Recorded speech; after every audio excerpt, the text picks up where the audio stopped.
Yvan Blot, bonjour. Vous avez depuis des années marqué le paysage des idées politiques françaises, ne serait-ce que par vos activités ou par vos écrits.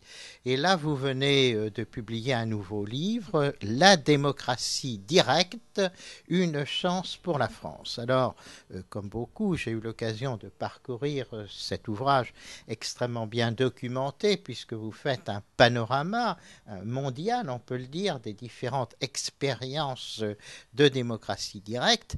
Et la question, au fond, que j'ai envie de vous poser, la première question, est-ce que vous pensez véritablement que ce référendum d'initiative populaire, qui est particulièrement développé dans certains pays comme la Suisse, puisse être véritablement transposé en France?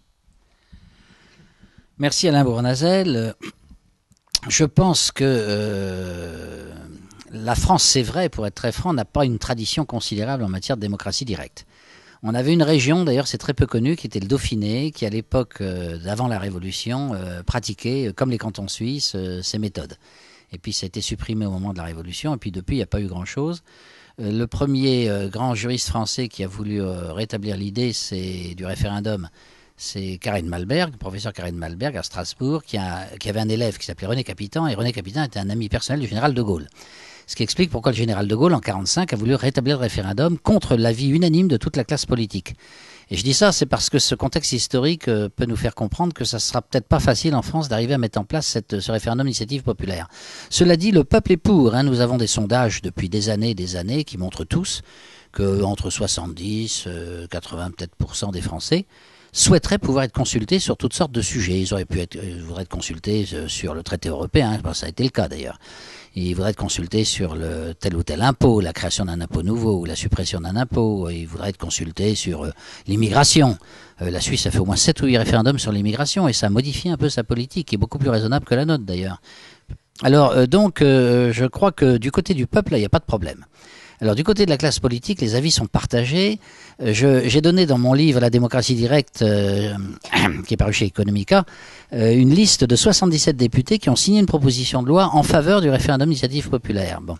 Donc c'est pas mal 77 députés, mais ça fait pas une majorité, évidemment. Et puis il faut convaincre surtout le président de la République, quoi. Alors le président de la République récemment a parlé de référendum. Bon, donc c'est déjà un pas dans la bonne direction. Donc je ne désespère pas. Je pense qu'il y a dans tous les courants politiques français, alors surtout chez les gaullistes, mais pas uniquement, bien sûr, à droite comme à gauche, des gens qui sont favorables à ça. Et parmi les élus, disons que c'est très partagé. Alors, il y en a qui sont pour, il y en a qui sont contre, mais c'est vrai, il ne faut pas se leurrer, ce serait une très grande réforme des institutions politiques françaises. C'est presque un autre régime politique qu'on met en place si on adopte le référendum d'initiative populaire. Oui, parce que tel que j'ai pu l'appréhender par votre ouvrage, il y a ce que nous connaissons en France, c'est-à-dire le recours au référendum, mais là, c'est le président de la République ou un certain nombre de circonstances qui rendent le référendum obligatoire. Et à ce moment-là, bon, le peuple est appelé. Mais là, dans ce référendum d'initiative populaire, et je crois que c'est le mot initiative qui est extrêmement important, c'est-à-dire, au fond, le peuple oblige, si j'ose dire, les pouvoirs publics à soumettre au référendum une question qu'ils estiment particulièrement importante. Alors peut-être vous pourriez nous parler un petit peu de ce mécanisme, comment ça se passe. Oui, je crois que tous les auditeurs seront particulièrement intéressés de vous connaître un peu cette mécanique. Très volontiers. Alors, ce système du référendum d'initiative populaire comporte un frein et un moteur, comme une voiture. Bon, le frein, c'est que lorsque le Parlement vote une loi, quand vous êtes en Suisse, par exemple, le Parlement vient de voter une loi. Par exemple, pendant longtemps, c'était le cas pour la TVA. Quand on a créé la taxe sur la valeur ajoutée, les Suisses n'en voulaient pas. Alors, vous avez 50 000 signatures, une pétition de 50 000 citoyens peut déclencher un référendum automatique et le gouvernement ne peut rien faire contre. Le référendum n'a pas lieu tout de suite pour qu'il y ait un grand débat autour de cela, et ça je crois que c'est très sage. D'ailleurs, si les Suisses sont lents, et en matière de législation, c'est une bonne chose de ne pas être trop rapide pour éviter les mouvements d'émotion. Et donc ça met 1 an, voire 2 ans en Suisse, carrément. Et au bout d'1 an ou 2 ans de débat, on passe au référendum, donc les gens peuvent voter sur cette loi. La loi est gelée en attendant, bien entendu, et ils peuvent rejeter cette loi si ça ne leur plaît pas.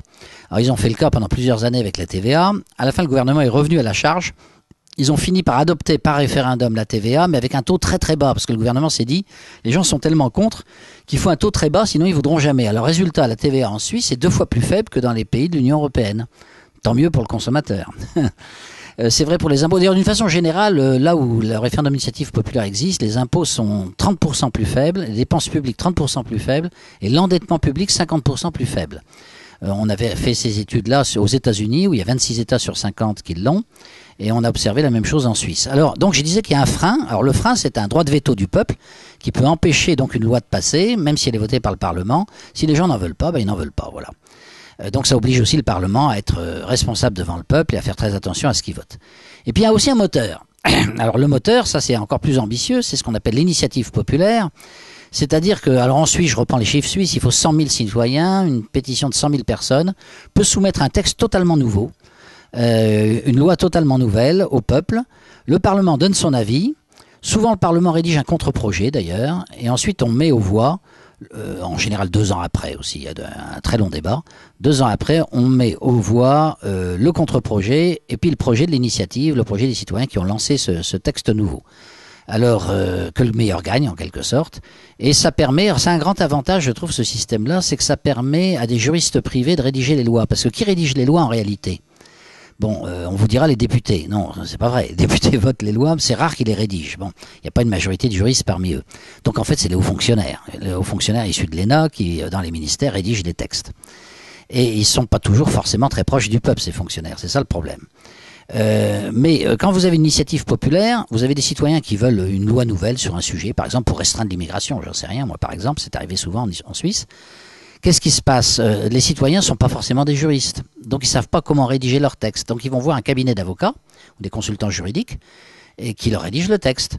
Et en fait, finalement, vous avez une concurrence qui se fait entre les fonctionnaires qui rédigent des textes dans les ministères et puis les cabinets d'avocats, de consultants juridiques qui eux aussi rédigent des textes qu'on soumet au référendum. Et moi, je pense que la concurrence, c'est généralement une bonne chose. Et le fait de mettre en concurrence les juristes privés et les juristes publics pour rédiger les lois, ça aboutit, à mon avis, à des lois meilleures.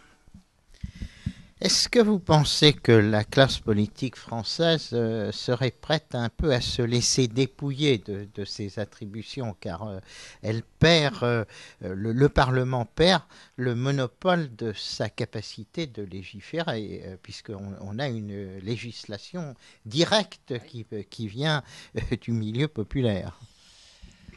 Oui, alors effectivement, c'est là où je crois qu'il faut démystifier le sujet parce que les parlementaires, juridiquement, ont le monopole du vote de la loi. Ça, c'est les apparences. Mais la réalité, c'est ce que je disais tout à l'heure, c'est pour ça que j'ai fait un autre livre aussi sur ce sujet qui s'appelle L'oligarchie au pouvoir. C'est qu'en réalité, ce ne sont pas les députés qui font les lois, ce sont les hauts fonctionnaires. Et les hauts fonctionnaires préparent leurs textes en liaison en général avec les syndicats. Les syndicats ouvriers, bien sûr, mais aussi les syndicats patronaux d'ailleurs. Et puis toutes sortes de groupes de pression. Et puis les journalistes aussi. La presse joue un rôle très important. Donc ce sont tous ces milieux-là qui en fait rédigent les textes. Et ensuite, le gouvernement finit par adopter le texte que les fonctionnaires ont préparé avec les groupes de pression. Et puis c'est ça qu'on demande aux députés de voter. Le député de la majorité, il est obligé de voter. Moi j'étais autrefois député de la majorité, je recevais des ordres. Vous allez me voter ce texte-là. Alors vous recevez jamais l'ordre par écrit parce que ce serait violer la séparation des pouvoirs qui est dans la Constitution. C'est là où notre système est très hypocrite. Mais vous recevez un ordre par téléphone, évidemment. Donc en fait le député a très très peu. Aujourd'hui il a un monopole théorique. En fait il a très peu de pouvoir. C'est pas lui qui légifère. Et souvent il en souffre. Donc quand on parle avec des députés en privé, souvent ils l'admettent qu'ils n'ont aucun pouvoir. Et s'il y avait des référendums, moi je pense que les députés pourraient s'appuyer là-dessus en disant au gouvernement, écoutez, vous voulez absolument me faire voter cette loi. Mais je suis sûr que s'il y a un référendum, la loi va être détruite par le référendum. Je pense que c'est pas une bonne idée. Et ça, c'est un argument que le député peut utiliser en disant, mais si on faisait une autre loi, un autre texte, là peut-être que les gens diraient oui au référendum.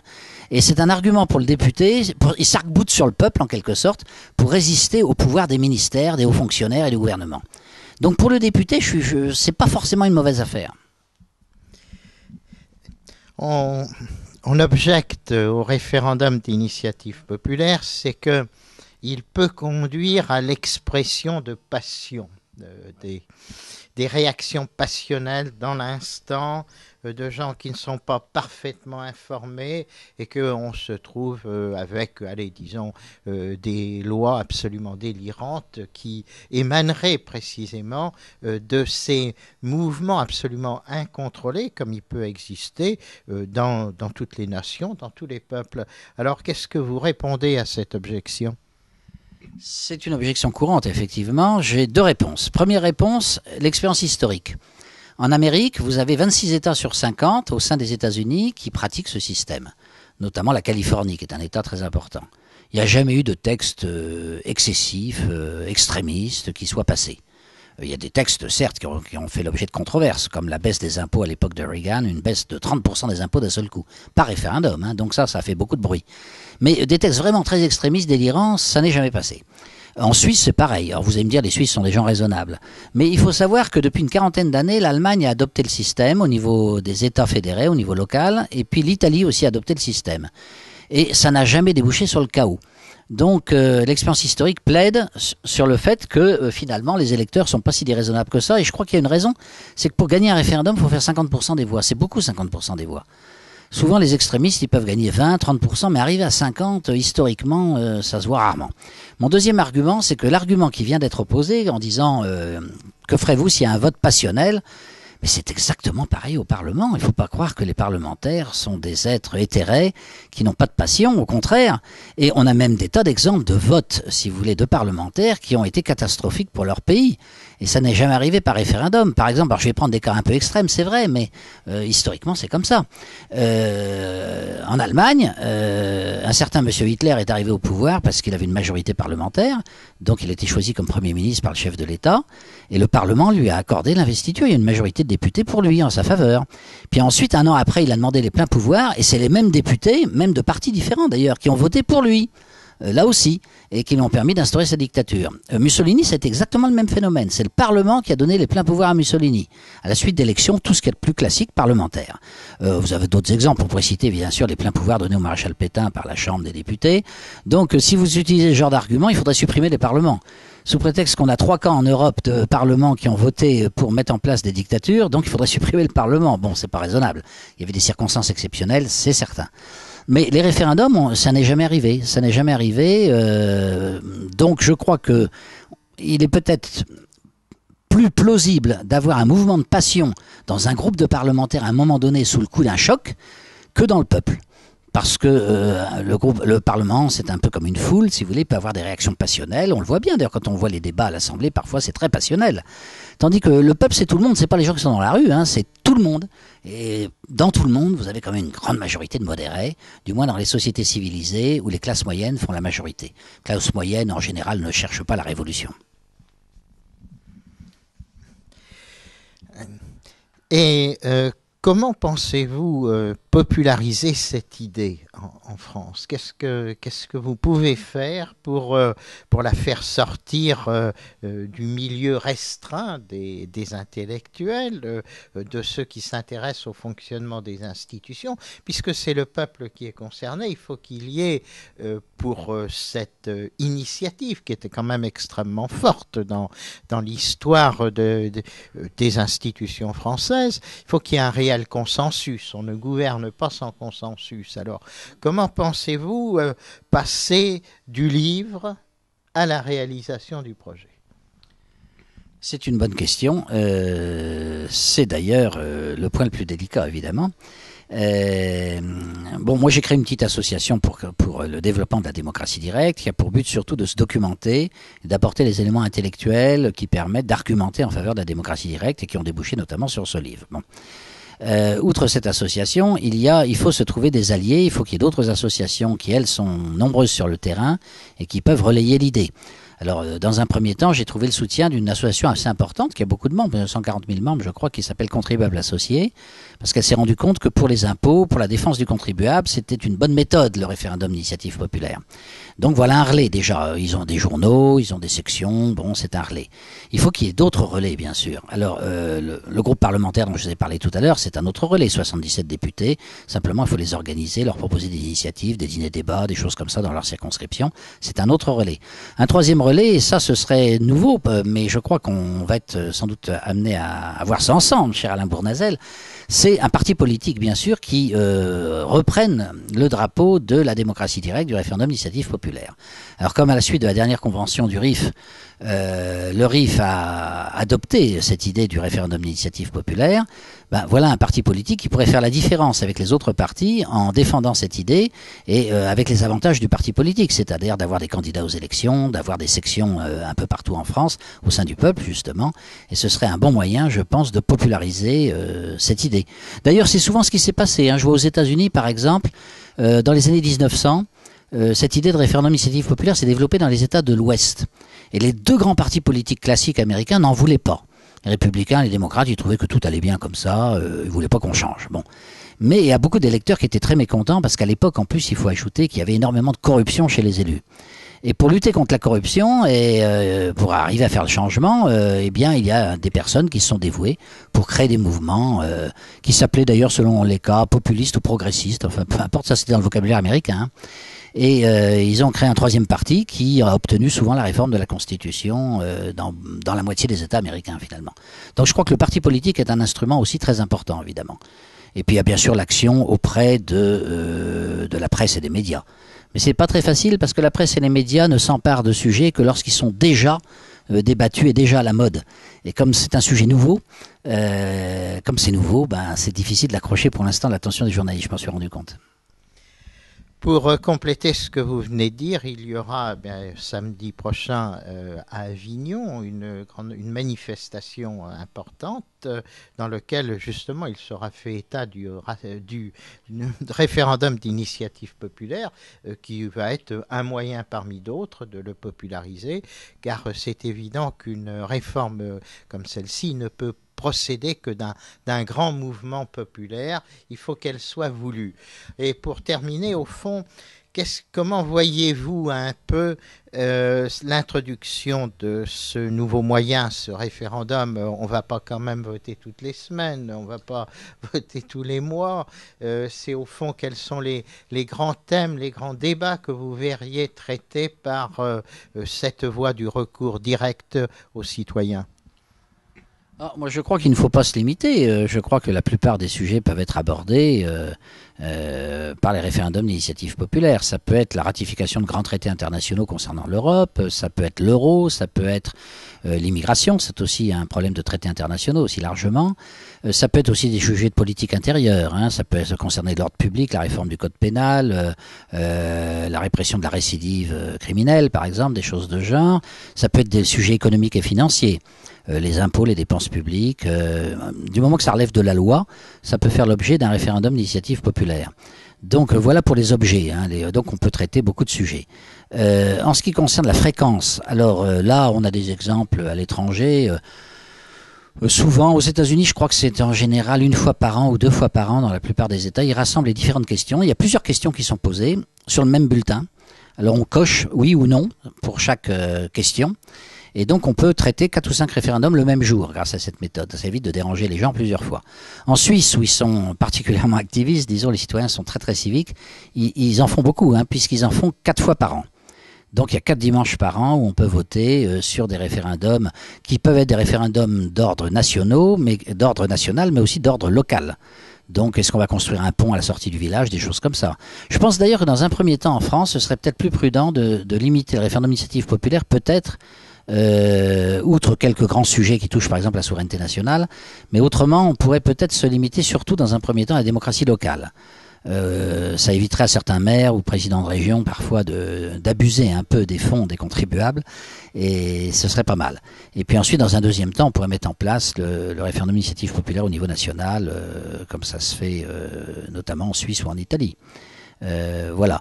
Mais il ne s'agit pas de voter toutes les semaines, effectivement. Moi, je pense que 2 fois par an, c'est très bien. Hein, c'est déjà pas mal. Enfin, de toute façon, ça n'a rien à voir avec ce qu'on fait en France. Je me suis amusé à faire un petit calcul. Depuis 40 ans, les Français ont été consultés 27 fois. En général pour des élections, puis de temps en temps pour des référendums. La plupart des référendums ayant eu lieu sous De Gaulle.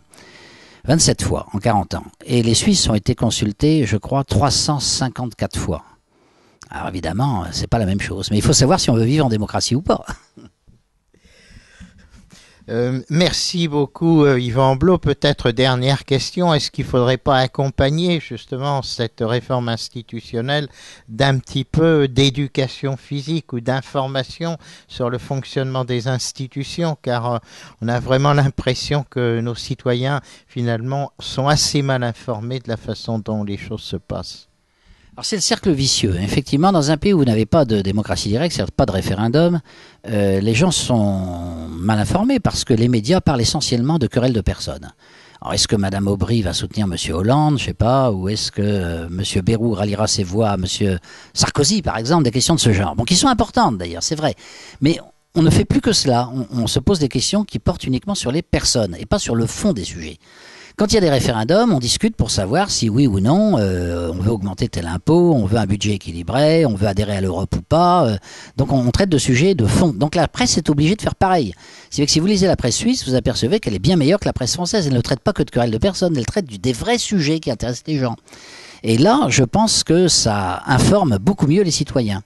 Puis alors, par ailleurs, on prouve le mouvement en marchant. C'est-à-dire quand vous avez des référendums, effectivement, ne serait-ce que disons une fois par an, eh bien vous êtes amené, vous recevrez chez vous, à votre domicile, comme ça se fait en Suisse, une brochure avec les différentes questions posées, avec l'argumentaire pour et l'argumentaire contre.